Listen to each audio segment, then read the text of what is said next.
Assalamualaikum, selamat pagi Awani pagi jam ini bersama saya Farhan Hakimi dan rakan penyampai Amirul Aiman. Dan Amirul, di jam ini kita nak memberikan fokus dan tumpuan kepada pilihan raya Amerika Syarikat yang sedang berlangsung, yang bukan sahaja untuk Amerika Syarikat, untuk rakyat mereka, tetapi juga hala tuju dunia secara keseluruhannya. Kerana lebih 244 juta rakyat Amerika layak mengundi menentukan hala tuju negara mereka, dan Amirul, secara tidak langsung juga hala tuju dunia. Ya, 50 negeri dengan 538 undi kolej elektoral akan menjadi penentu kepada dua calon yang bersaing dengan sengit, iaitu naib presiden dari calon Parti Demokrat Kamala Harris dan bekas Presiden Donald Trump dari Parti Republican. Pada hari sebelum pilihan raya, pengesahan tinjauan 538 yang menyusun semua tinjauan presiden utama di seluruh Amerika Syarikat menunjukkan bahawa Harris dan Trump bersaing sengit, dengan Harris mendahului dengan margin tipis 47.9% berbanding 47.0% untuk Trump. Baik, untuk kita tahu lebih lanjut bagaimana pemilihan Presiden Amerika Syarikat berfungsi, Farhan Hakimi akan menerangkannya. Silakan Farhan. Okey, baik. Saya akan terangkan kepada anda secara mudah apa itu electoral college ataupun undi college electoral yang sangat penting bagi menentukan kedudukan mereka di White House nanti. Baik, tanpa berlengah masa lagi, saya akan menerangkan terlebih dahulu apa yang kita perlu tahu mengenai dengan electoral college ini. Baik, untuk Awani pagi jam ini kita nak berikan fokus bagaimana ia dapat mencorakkan hala tuju mereka. Dan Abirul, kalau boleh bagikan prompter tersebut untuk saya jelaskan dengan lebih lanjut mengenai electoral college ini. Baik, untuk kita tahu lebih lanjut impak pemilihan Presiden Amerika Syarikat kali ini, bersama kita ada dua panelis yang akan memberikan penjelasan dengan lebih lanjut. Tapi untuk kita faham terlebih dahulu mengenai dengan electoral college ini, ada dua konsep pilihan raya yang perlu kita faham, iaitu kotak undi pilihan raya Amerika Syarikat yang melibatkan orang awam dan juga kongres ataupun electors perwakilan.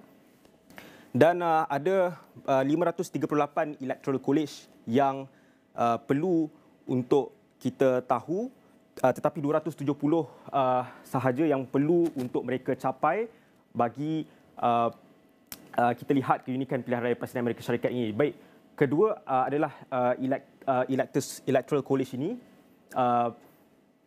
ditentukan dengan 270 undi yang perlu diraih oleh kedua-dua calon Trump dan juga Kamala Harris daripada Parti Demokrat. Meskipun ada negeri di Amerika Syarikat yang melaksanakan proses yang berbeza, namun kebanyakan negeri di negara itu mengenakan konsep keputusan persaingan dikenali sebagai winner takes it all. Ini bermaksud mana-mana calon yang mendapat undian terbanyak di negeri itu akan memenangi semua electors perwakilan negeri itu, sekaligus menyumbang kepada jumlah majoriti electors dari 50 buah negeri di Amerika Syarikat. Dan peranan electors atau perwakilan ini yang menentukan seseorang calon itu menang sebagai presiden dan naib presiden. Seperti yang dinyatakan tadi, undian mereka akan ditentukan di Kongres berdasarkan undian di negeri masing-masing. Dan perlu kita ingat, setiap negeri mempunyai jumlah electors yang berbeza. Untuk dengan jumlah 538 bagi keseluruhan electoral college, sebagai contoh, California mempunyai 54 electors ataupun perwakilan. Sekiranya calon Demokrat Kamala Harris mendapat undi 51% secara automatik, Harris akan mendapat sokongan penuh 54 electors. Dan selain itu, Texas sebagai contoh, dilihat kubu kuat calon Republican Donald Trump. Sekiranya beliau mendapat undi tertinggi, secara automatik Texas akan memilih Trump sebagai presiden. Dan perlu dilihat juga, setiap calon presiden perlu mendapat 270 daripada 538 undi electoral college. Jika kedua-dua Harris dan Trump gagal mencapai ambang majoriti 270 pemilih, Perlembagaan Amerika Syarikat menetapkan Kongres akan memainkan peranan penentu. Baik, kita nak pula melihat kepada apa yang diperlukan untuk mereka menuju ke White House. Kita pergi kepada calon Republican Donald Trump terlebih dahulu. Baik, kalau kita lihat di sini adalah red states ataupun negeri-negeri di Amerika Syarikat yang lazimnya dimenangi oleh calon daripada Parti Republican. Dan jumlah keseluruhan undi daripada negeri-negeri red states ini adalah sebanyak 190 undi. Tetapi adakah jumlah ini mencukupi untuk melayakkan Donald Trump ke White House? Kalau kita lihat di sini, ada 33 electoral votes yang diperlukan Trump untuk menjadikan beliau layak ke White House. Kalau kita lihat di sini ada 4 negeri wing states, Arizona dan juga Wisconsin.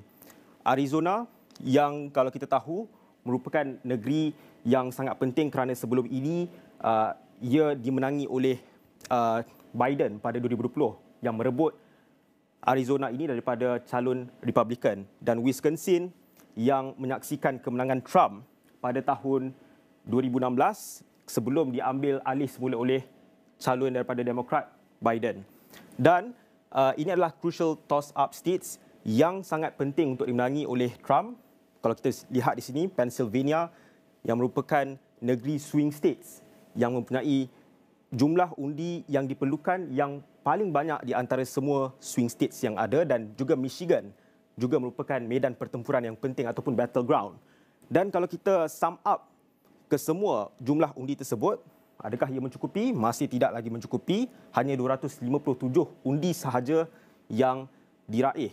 Dan untuk menjadikan beliau layak ke White House, bagi mencukupkan 270 jumlah undi ini, beliau perlu memenangi flip some states, iaitu Virginia 13 undi, ataupun Minnesota dicampur dengan New Hampshire 10 dan juga 4 undi. Kita nak pula melihat kepada calon daripada Parti Demokrat, Kamala Harris, yang mana kita lihat di sini ini adalah blue states yang lazimnya dimenangi oleh calon-calon daripada Parti Demokrat. Dan kalau kita sum upkan semua jumlah undi yang ada pada blue states ini, hanya 198 sahaja jumlah tersebut. Dan kalau kita lihat di sini, swing states yang perlu dimenangi beliau adalah Minnesota, Virginia dan Maine's 2nd Congressional District, yang mana kalau kita jumlahkan menjadi 24 electoral votes. Dan juga ini merupakan negeri-negeri yang juga penting untuk dimenangi, yang mana kalau kita sum upkan menjadi 46 electoral votes. Tapi adakah itu bermaksud beliau layak ke White House? Berbaki 2 sahaja lagi undi yang perlu diraih untuk melayakkan beliau mendapat 270 sebelum menjejakkan kaki ke White House. Dan kalau kita lihat di sini, Pennsylvania masih lagi diperlukan oleh calon daripada Parti Demokrat ini sebanyak 19, ataupun Georgia sebanyak 16 undi. Baik, itu secara asasnya apa yang anda perlu fahami.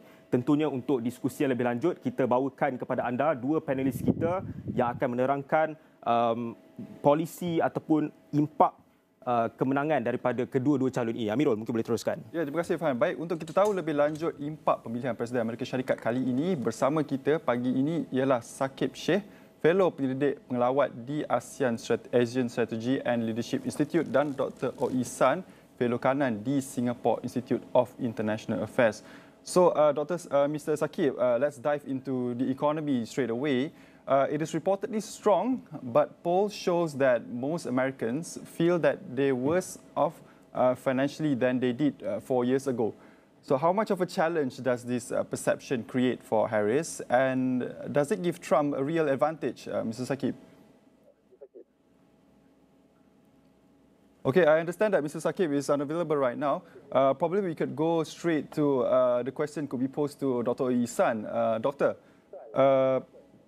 it's reportedly strong, the economy under Biden administration, but the poll shows that most Americans, they feel worse off financially than they did 4 years ago. So how much of a challenge does this perception create for Harris, and how does it give Trump a real advantage, Doctor? Well, of course, Harris is very much a part and parcel of the Biden administration. So whatever achievements or misgiving of the Biden administration, it would affect her chances at the White House. And just as Ronald Reagan asked Jimmy Carter, asked American people about Jimmy Carter in 1980, are you better off than 4 years ago, right? Apparently, despite all these economic numbers, which are quite impressive, a lot of Americans, they simply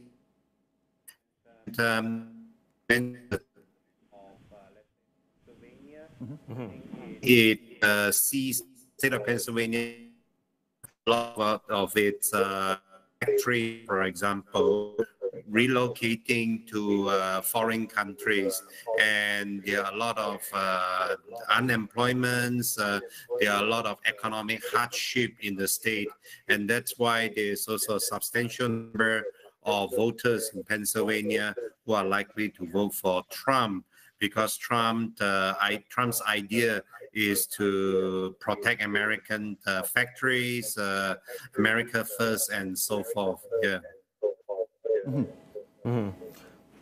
Okay, Doctor, could Trump's legal issues affect his agenda for a second term, and would he likely pardon himself?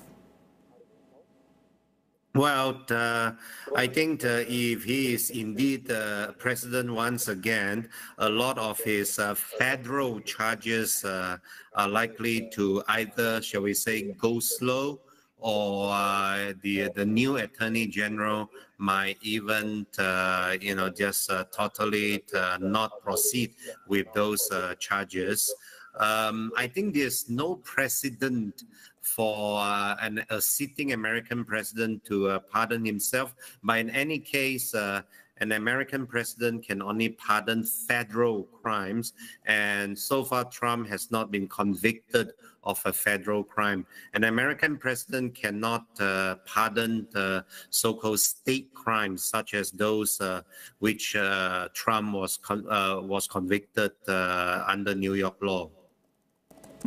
Doctor, shifting to US and China relations now, there's been a tension between US and China relations. How is the Chinese leadership viewing this election, and do they have the sense of a preference of a candidate vis-a-vis Trump or Kamala Harris, Dr. Oisan? Well, I don't know their preference, but let's say I am in China's leadership. Very ironically, I think I would prefer Trump to be elected, even though Trump has its, less than stellar reputations, always changing his mind and so on. And that's because, shall we say, Trump is more business oriented, is more economically focused. For example, he is more focusing on the trade deficit between the United States and China. So his attention on China is very economic in nature. On the other hand, Kamala Harris, even though she is so-called more predictable, but she also has a lot of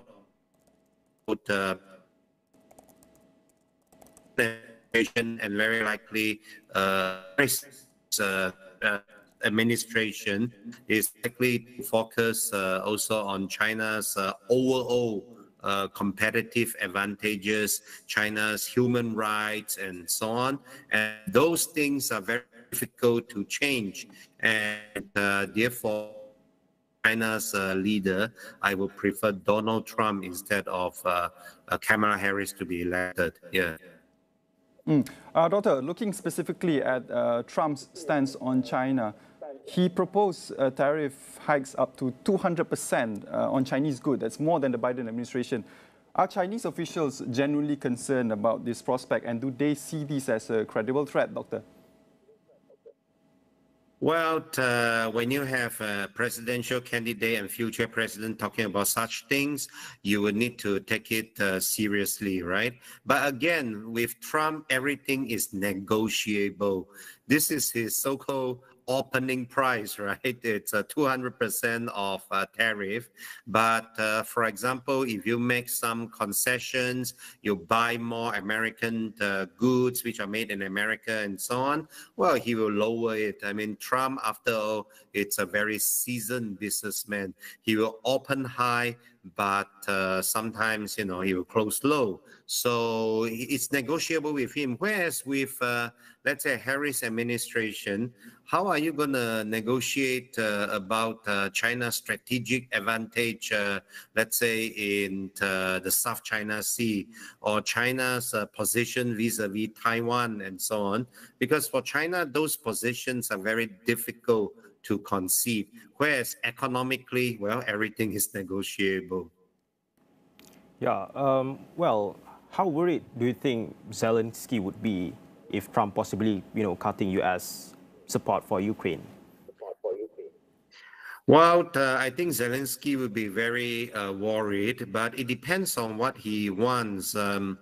Because the war in Ukraine has dragged on for more than 2 years, coming up to 3 years now.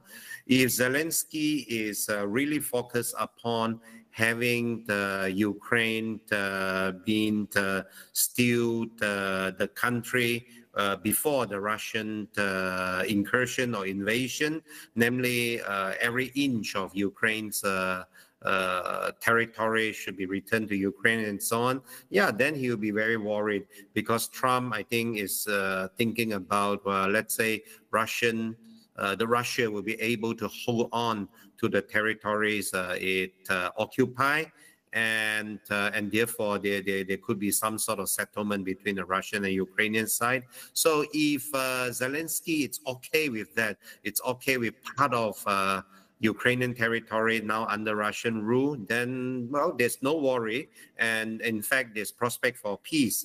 But if he's very focused on regaining each and every inch of Ukrainian territory, then Trump being the president again is bad news for Zelensky.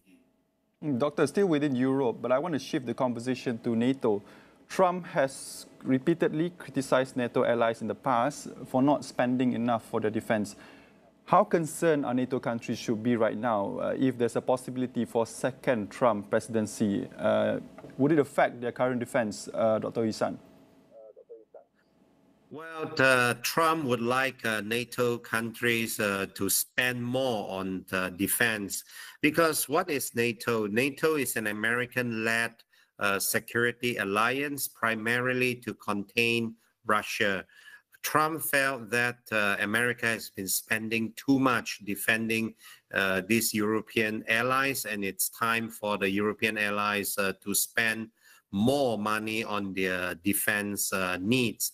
And I think over the last, well, not only 4 years, over the last, let's say, 6 to 8 years, many of these European countries, they have steadily boosted their defense spendings, countries ranging from some of the smaller ones on the Baltics to larger ones such as Germany. So they will get used to it, is what I'm trying to say. Well, I would like to pose this question to Saqib. Let's take a look into Middle East conflict issue. Well, this is a very contentious issue that everyone is looking at right now. Many voters view the choice between Trump and Kamala as a case of the lesser of two evils. But notably during her time as vice president under the Biden administration, Kamala firmly stated that Israel has a right to defend itself, justifying continued U.S. armed support for Israel. On the other hand, Trump has stated that he has always had very good relations with Israel, better than any other presidents ever been, and recognized Jerusalem as Israel's capital. What is the likelihood of any of these positions reducing the potential for conflict in the Middle East? Well, first, thank you for having me on. As you stated correctly, Kamala Harris, Vice President Harris, has repeatedly expressed her solidarity for Israel and continuing the existing security and strategic partnership with Israel. So the likelihood following a victory for her of any major change happening in the strategic relationship is quite small. She has to try to appease to a certain section of the Democratic base that are Arab Muslim voters, the youth, who are especially very charged on this issue, tried to sort of walk two lines and express a willingness for a ceasefire, which hasn't materialized, while at the same time reaffirming, rearming Israel and essentially following Benjamin Netanyahu along his path. So from the general large-scale look, there doesn't seem to be any major change that would happen. Having said that, we should say that as vice president, she's sort of mandated to follow Biden's policy. So publicly expressing anything diverging from that would be unexpected. And on top of that, you do have former staffers of Vice President Harris who've expressed that she would be somewhat better on this issue or more receptive to Palestinian voices. But again, just the pressure and the dynamics of the conflict would mean that she's likely to keep the conflict going and try to just maintain it within a certain regional scope so that it doesn't escalate. Well, let's take a look at Michigan, a state with 200,000 U.S. Muslim or Arab American and Muslim voters. How could their votes potentially influence the outcome of the 2024 presidential election? That's a good question, and we'll find out soon. But Michigan is one of the 7 key swing states, which I'm sure you've told your viewers. It has a high Arab and Muslim population, especially in cities like Dearborn, Michigan. And throughout the Democratic race, they've been running a campaign called the Uncommitted Campaign, which is just a sort of pressure tactic to get the Biden administration to be more receptive to the Palestinian voices and to push towards a ceasefire. It hasn't materialized, and in fact, Biden and the Kamala Harris administrations have repeatedly sort of rebuked or denied chances for Palestinian voices, even at the Democratic National Committee. So at this point, it appears that there's going to be a break-off from a significant segment of that Michigan voter base that is Arab and Muslim towards either a third-party candidate in Jill Stein or towards Donald Trump. We recently had some Muslim imams in Michigan actually give a public endorsement of Trump at a Trump rally, which is quite an unprecedented step. So it does mean that there would be a drop-off in terms of the numbers, and that is likely to have an effect on the election and make her path to victory much more difficult. Saqib, I want to focus on Kamala Harris. If she's elected, she's shown empathy towards the Palestinian community in her public statement before, but hasn't broken away from Biden's stance on Israel. So if Harris were to win and to become the president-elect for the next presidential election, is there an expectation from her administration to sortly that might shift U.S. policy towards a more balanced stance, even on the slightest possibility, Saqib? I mean, it is a key question. We've seen rhetorical flourishes occasionally from her on the campaign towards Arab Muslim voters, that she's a certain way of loss at the suffering in Gaza, but at the same time she reaffirms her commitment towards Israel. I do think that she would, in her private space, want a ceasefire. I think she's genuine about that because it's such a headache for the Democrats. But at the same time, Biden has been unwilling to, in any meaningful way, confront Netanyahu in terms of arms support, in terms of financial support, in terms of defending them at international institutions in which Israel seems to be held accountable. At every step, the Biden government has been a very loyal supporter of Israel. I do think that she's not going to likely diverge from that just because the base of power and the donor money in the Democratic Party is such that it'll have somewhat of a stranglehold. But I do think that on certain, you could say, smaller issues, certain issues where Israel may receive critique, which even has happened quite infrequently in the Biden administration, especially withholding food aid, I do think she may press further. But the problem now is that the war in Gaza is now a war in Lebanon as well, and there doesn't seem to be any indication that Netanyahu wants to de-escalate. So I don't think, unfortunately, that between both of the candidates, there's going to be much of a dramatic change, except on the outskirts and the margins. There's a lot of attention on how Netanyahu might react to the U.S. election outcome. Trump recently suggested Israel should get the war over with quickly, which can be interpreted in different ways, Saqib. But if Trump wins, could we see a change in Netanyahu's response or actions? Yeah, this is a point of much speculation because Trump, as you know, has a habit of speaking on both sides of his mouth. So he does say, for example, that he wants it over quickly. There are reports, for example, that he's privately told Netanyahu that he wants the sort of war to be finished by the time he takes office in January, assuming he wins, which would be a positive indication, but that he told Netanyahu to not go for a ceasefire and to wait until he comes. So it's hard to really gather what he's going to do. The case with Trump is that he has a track record of supporting his pro-Israel donors, specifically Mariam and Sheldon Adelson, who are these rich tycoons who've given a lot of money, over $100 million, to the Republican Party, and he gave whatever the concessions that they wanted in his first administration, whether it's moving the embassy to Jerusalem or legalizing their control of the Golan Heights. So I don't think he's likely to really press Netanyahu much further, except perhaps at the point of direct U.S. involvement in some type of confrontation with Iran. Even though he's been much more bellicose in his statements, I do think that's sort of a line where he's unlikely to really commit to sort of ground troops or a full U.S. war. But as far as Gaza, I don't think he's likely to put any sort of meaningful pressure, simply to please his sort of crowd that is a large part of the base. And then there are other things that he may go even further from the Democrats. So, for example, one of the promises he's given to the Adelsons has been that he's going to allow Israel to annex the West Bank.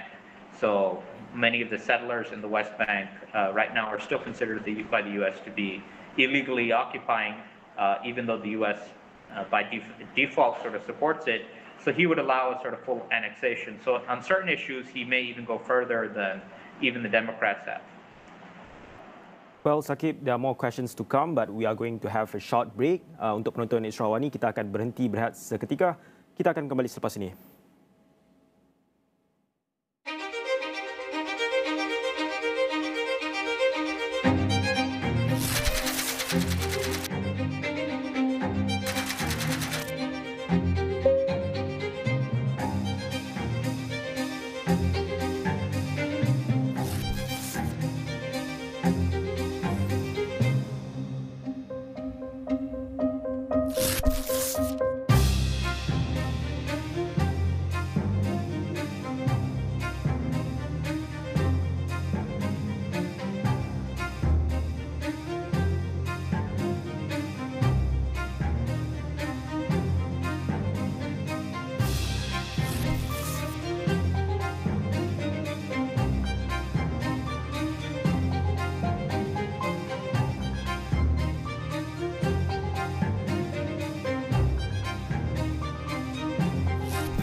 Di dalam setiap berita yang dibawa, konteks amat penting.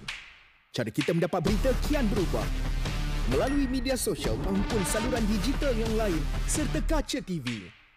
Kami sentiasa membawakan yang tergempar dan terkini. kita buat sesuatu yang berbeza. Teraskan acuan verifikasi yang diamalkan supaya setiap fakta adalah sahih. Daripada analisis pelbagai sudut yang mendalam, laporan-laporan khas dan perbincangan yang membina negara. Inklusif, suara rakyat kami ajukan.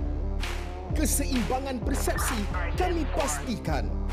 Kerana setiap cerita mempunyai impak yang tersendiri dan perlu dibawa dengan penelitian yang terperinci.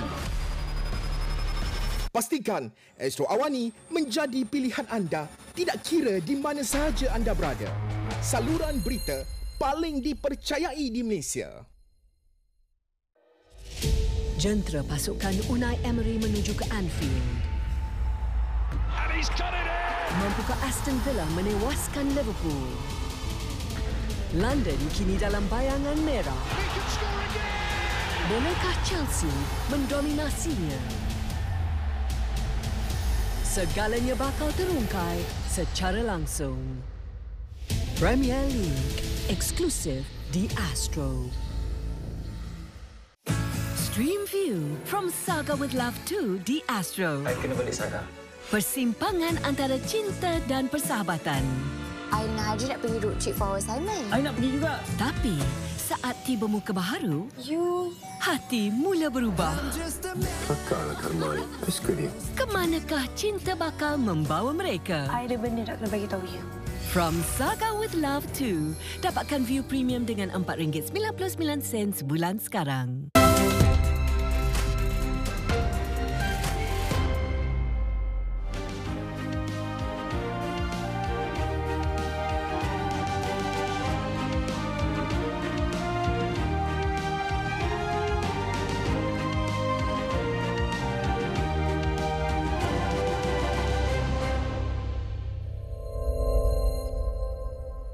Baik, bertemu kembali dalam Awani Pagi kita pada hari ini bersama saya Amirul Aiman dan akan menyampai Farhan Hakimi. Dan dalam hari ini, edisi hari ini, kita sedang memfokuskan dalam pemilihan Presiden Amerika Syarikat yang ke-47, jutaan rakyat Amerika Syarikat keluar mengundi hari ini dalam hari yang dipanggil Super Tuesday. Dan bagi analisis yang lebih mendalam, kita bersama dengan Saqib Sheikh, Felo Pelawat di Asian Strategi and Leadership Institute dan Dr. Ihsan, Felo Kanan di Singapore Institute of International Affairs. Dr. Ihsan, still within the Middle East conflict or Middle East issues, both candidates are vying for influence in the Middle East. But Russia also has a strong presence in the region. How might a Trump or Harris presidency change the dynamic between the US and Russian interests in places like Syria, for example, Doctor? Well, Harris administration, it's likely to continue with a rather confrontational attitude towards Russia in the Middle East and beyond, in particular in Ukraine. So you would see this sort of conference powers in the East and beyond. At the moment, I think Russia's influence in the Middle East concentrated in Syria, for example. With Trump to see that Russia, I would presume, just as Trump reached out in a very grandiose gesture when he was president to Kim Jong-un of North Korea. So I think for Trump, the priority in terms of Russia is at this point to end the war in Ukraine.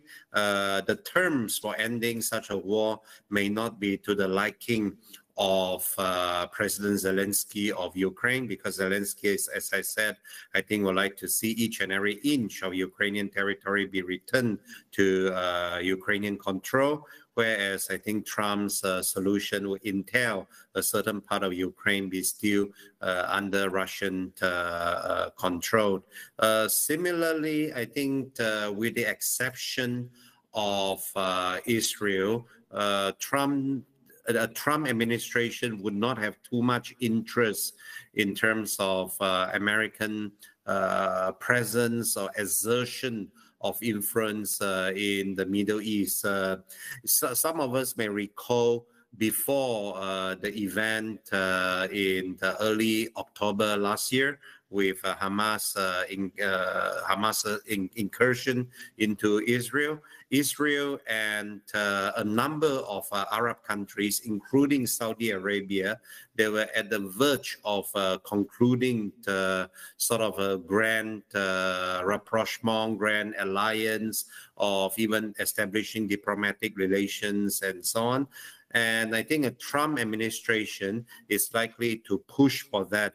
And with that kind of sort of grand alliance, more or less pro-American grand alliance in the Middle East, that is going to, in a sense, crowd out Russian influence and power in the Middle East. Well, let's take a look at the alternative option that Arab and American Muslims have.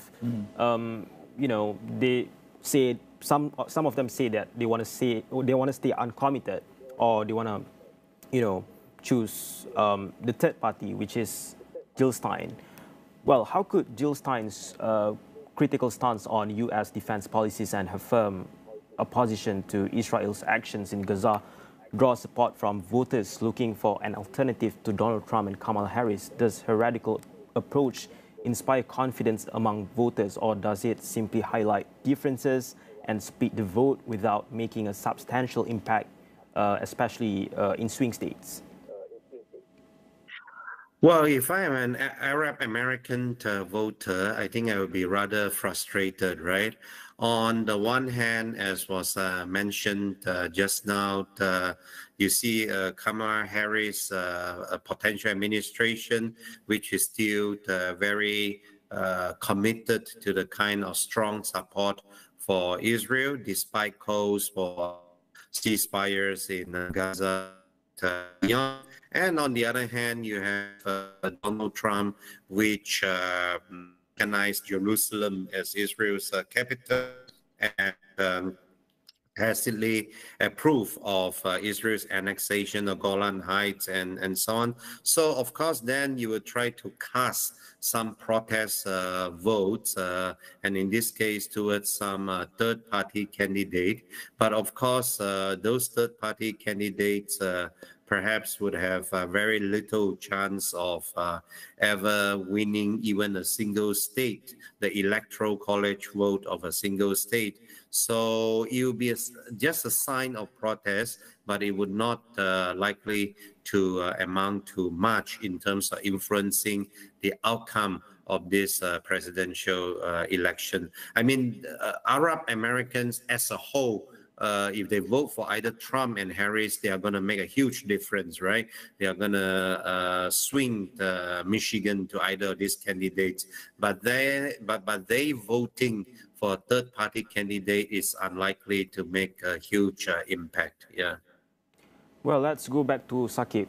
What do you think is the rationale behind Jill Stein's decision to run, despite knowing the advantages of frontrunners like Trump and Harris, who have a high chance of winning the majority vote? Is this a long-term strategy to just introduce a more critical alternative narrative, or simply a symbolic effort to present a different voice in the American political landscape? I mean, it's a good question, because there have been different responses or different justifications for why one should vote for Jill Stein. And I'll just echo the previous speaker who mentioned that there is frustration. I mean, even I'm an American voter, I'm frustrated with the option. But the sort of reasoning behind a Jill Stein third-party vote is that, one, it's considered sort of morally reprehensible at this point to vote for an administration that may be a party or complicit with acts of genocide, potentially. That's one. So there's a moral argument. And then in terms of the lesser of two evils argument, there are at least a sizable portion of voters who think that on this issue, there's a potential that Trump may be better. I don't happen to agree on that. I think that they're more or less going to be same, if not worse, from Trump. But there is this contingent who thinks that Trump on this issue has more flexibility to confront the sort of pro-Israel lobby and to change policy if he chooses to.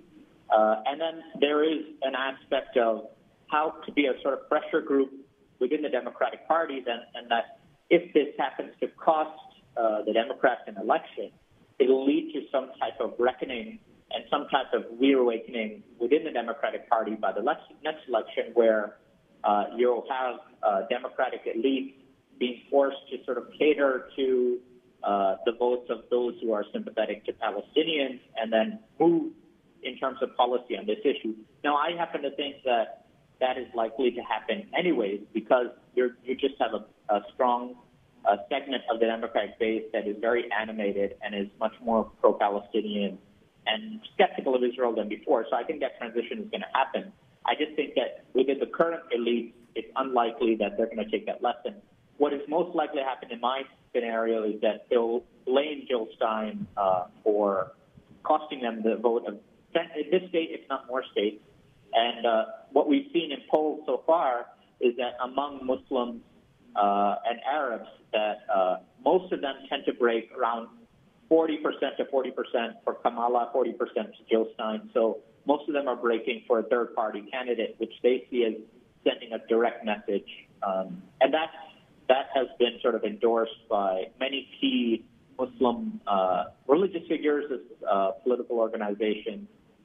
But there is a split among the Muslim American population on this issue because, as mentioned, there don't seem to be any viable options. Saqib, allow me to bring this conversation to domestic issues. Immigration remains a major issue, and Trump has always taken a stricter stance on immigration. But Harris supports a stricter stance towards border controls, but a path to legal status. How much weight does immigration carries into the minds of the voters right now? And is it likely to sway opinions of the voters in the day of the election, Saqib? Yeah, so coming into the election, it was considered to be the number one issue for voters. Now, there have just been exit polls that have been released where, at least for voters, it seems to be a number 4 issue. So we can sort of take that in mind. But it is a very important issue because there's been such an influx of migrants coming from the southern border in the millions in the last 3 years under the Biden administration that it has been the number one talking point for Trump. And it's likely to be a key factor in many of the swing states where you have blue-collar workers who feel the sort of pressure of immigrants coming in, and whether this is perception or reality, whether they are taking their jobs or it's just an effect of deindustrialization, it's likely to be a heavy factor. Now, I will say that it is one issue among several issues, and it could be the case that we've been exaggerating it and it's more an issue that appeals to the Republican base. But I do think that broadly it's accepted that it's an issue, and Kamala Harris tries to use her reputation as a prosecutor for transnational migrant gangs as a way to present herself as sort of the tough cop, whereas the reality is she was the borders czar under the Biden administration and when a lot of this happened. So it is definitely a sore point, and if Trump wins, I think that will be chalked as the number one reason, along with the economy.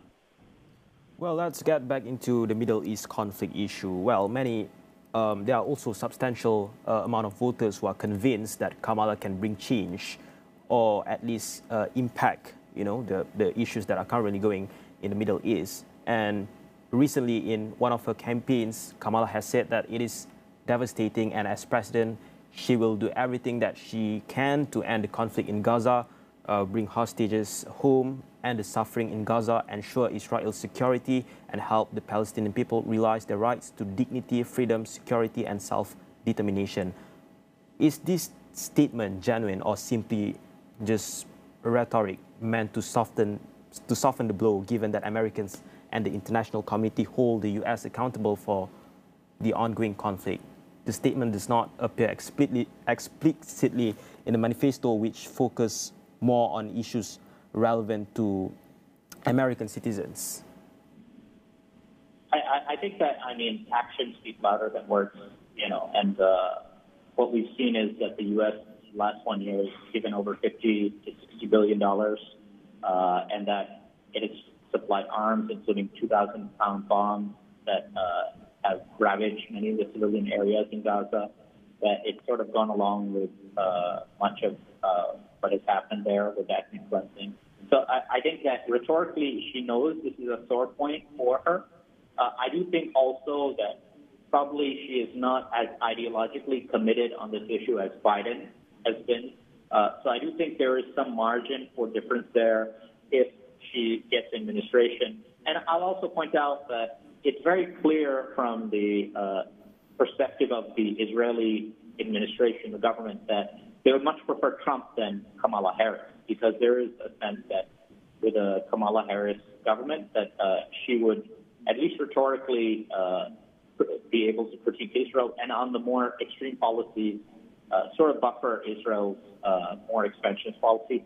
In fact, there's been some talk among the Israeli press that if Kamala Harris wins, it means that this coalition government of Benjamin Netanyahu may fall apart simply because it would be seen as a reaffirmation of the Democratic stance, and they would be on firmer grounds, having it not be an election year, to actually pressure in a meaningful way the Israeli government. Now, whether they do that or not, I won't get my hopes up, assuming Kamala wins. But I do think that those political factors within Israel are probably what's going to change policy more than Kamala Harris herself going out on a limb and being pro-Palestinian. Dr. Oh, we've been talking about international issues and foreign affairs, what the candidates offer in terms of international affairs. How has foreign policy shaped this election? Does the voter even care about, you know, what the candidate offers in terms of international affairs, or they're more concentrated towards domestic issues? Does these affairs or a policy on foreign affairs plays a big role in coming to the election today, Dr. Ihsan? No, I sincerely don't think so, except for perhaps some minority voters, such as, for example, the Arab Americans whom we just now. Remember the 1992 when Bill Clinton was running for president, he famously quipped something like, "Is the economy stupid?" His people's economy more, and in that sense, it said despite very macroeconomic numbers looking up, there are many Americans who simply don't feel that the kind of economic benefits would accrue to them or to their family. Donald Trump, I think, would once again usher in a much more protectionist policy in terms of reviving the economy, trying to bring American factories back from foreign shores.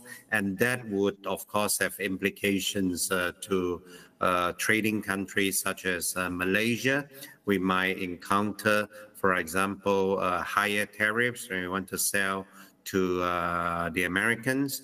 We might see some American factories repatriating themselves back to the United States under Donald Trump's call or perhaps incentives. So this sort of attention on the part of American voters on the economy, it has not only domestic implications in the United States, it has global or international implications, because the United States is still the #1 economy in the world.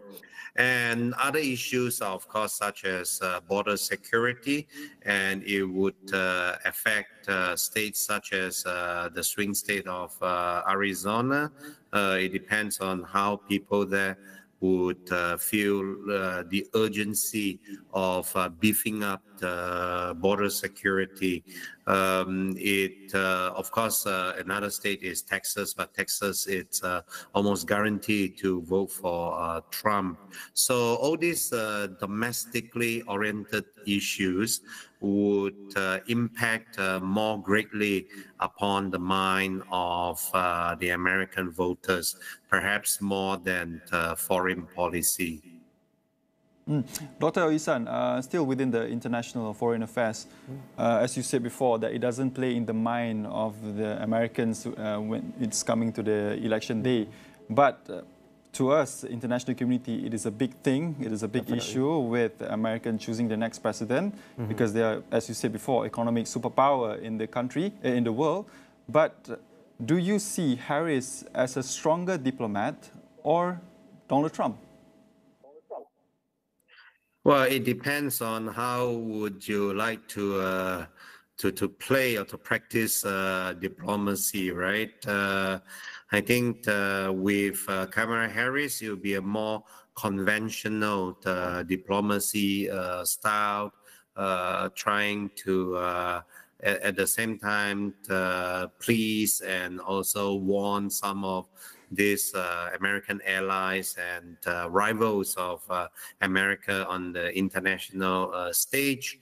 With Donald Trump, he prefers this sort of, shall we say, grand strokes of diplomacy, such as, where he's very famous rapprochement, well, not rapprochement, but cozying up to, let's say, Kim Jong-un, and thereby diffusing, or at least in his mind, the tension on the Korean Peninsula for a few years.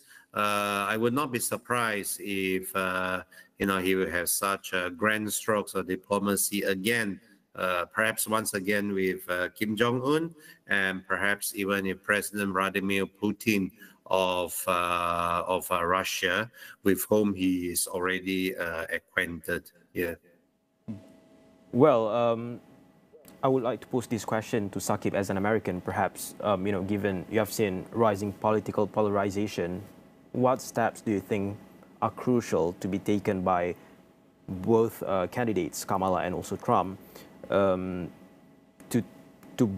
take, bridge divides and restore unity? Yeah, I mean, America is, by some polls, more polarized now than it was in the 1865 in the Civil War, so that's something to reflect on. And polarization, this is a global phenomenon. Even at USLI, there's a lot of research on this, that it has a regional focus. But in terms of U.S. politics, Kamala Harris or Donald Trump, each of them is going to come with some baggage, simply because there is, this sense that each camp is irreconcilable. I would say the case with Trump is that he tends to radicalize, or in a way, you could say, cite many of his own supporters, but also many of his opposition as well. So I definitely see polarization happening more under Trump. With Kamala Harris, she's tried to, this campaign, de-emphasize, for example, a lot of the identity politics aspects of her campaign. So, her racial identity, her identity as a woman. She sort of tried to not really play on that too much, because Democrats have done that before, and it ends up being quite divisive. So if she carries that track, I think that there is some margin for maybe lessening the polarization. But frankly, we thought that would happen under Biden's government, and under Biden, it's been as polarized as ever. So I think if there is any step that either candidate needs to take, it has to be about not necessarily approaching politics as a zero-sum game. So in Kamala's case, she's campaigning with Liz Cheney and Dick Cheney and a lot of former Republicans who are unpalatable to a lot of progressive voters. But her idea is that if I can move to the center and become a centrist, it seems better and for the average voter. Right. Well, thank you, Saqib Sheikh, for your insights. Kita nak berterima kasih kepada Saqib Sheikh yang merupakan Felo Penyelidik Melawat di ASEAN Strategi and Leadership Institute dan juga Dr. Oh Ihsan, Felo Kanan di Singapore Institute of International Affairs atas analisis yang mendalam itu sebentar tadi. Baik, saya rasa itu saja yang kami dapat bawakan kepada anda dalam AWANI pagi hari ini. Dan semasa rakyat Amerika membuat pilihan mereka, kita juga akan terus memantau perkembangan ini dengan teliti melalui saluran AWANI dan juga platform istrawani.com. Ya, Farin, ini bukan sekadar satu pilihan raya tetapi satu keputusan yang akan memberikan kesan melintasi kontinen, mempengaruhi ekonomi, keselamatan dan hubungan diplomatik di seluruh dunia. Cerita pilihan raya ini masih berterusan. Teruskan ikuti Astro AWANI untuk kemas kini, terkini dan analisis mendalam sehingga keputusan diumumkan. Saya Amir Rahman. Dan saya Farhan Hakimi. Kita jumpa lagi.